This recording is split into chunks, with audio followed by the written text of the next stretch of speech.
ছবি উঠাও, একটা একটা ছবি উঠাও, এরপরে দাও ফেসবুকে। বিবেকবান মানুষ বলবে তুই কি হুজুরের মতো না হুজুর তোর মতো।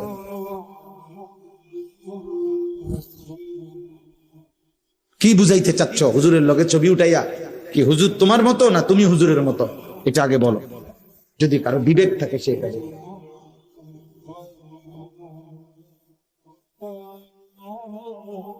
যদি ইনসাফ থাকে এটা বল। অতএব দোস্ত আমার, বাবা আমার, প্রিয় সন্তান, ঠিক করলাম না, ঠিক করলাম না। সব গাদ্দারির শেষ আছে। এই পৃথিবীর তোমার চাইতে বড় অহংকারী, মুতাকাব্বির, তোমার চাইতে বড় ক্ষমতাধর, তোমার চাইতে বড় বাহাদুর, চাইতে বড় অহংকারী বারবার আল্লাহকে বৃদ্ধাঙ্গুলি দেখাইছে। সকালে একবার রব ডাকছে হাইয়া আলাস সালাহ, বুড়া আঙ্গুল। দুপুরে একবার হাইয়া আলাস সালাহ, বুড়া আঙ্গুল। আসরে একবার, বিকালে একবার, সন্ধ্যায় একবার, রাতে। প্রতিবার নাফরমান বলছেন না না যাব না, নামাজ যাব না, যাব না। আও না বান্দা, এটা কামিয়াবির রাস্তা। এই সেজদার মধ্যে শুধু সেজদা না, সফলতা, কামিয়াবি, কামিয়াবি আছে এখানে, সফলতা আছে এখানে। দুনিয়া আখিরাতের সব প্রয়োজন পূরণ হবে এখানে। নাফরমান বান্দা বলে না আমার লাগবে না।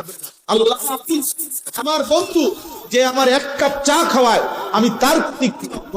যে আমার একটা বন রুটি খাওয়ায় আপনার সাথে 3 ঘন্টা হাঁটতে রাজি।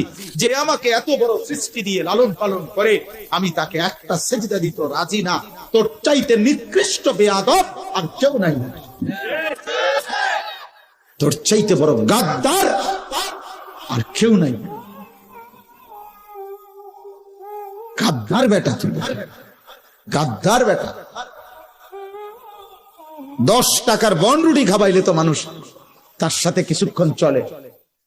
যে লোকটা আমার একটা বন আর 1 কাপ চা খাওয়াইছে, 1 সপ্তাহ পরে যদি ডাক দেয় চল দোস্ত কদ্দুর হাইটা আসি, ও বলবে মাত্র 1 সপ্তাহ আগে আমারে একটা বন আর একটা চা খাওয়াইছে, আজ গিয়া কেমনে মুখের উপরে মানা করি, আচ্ছা যাই করবি।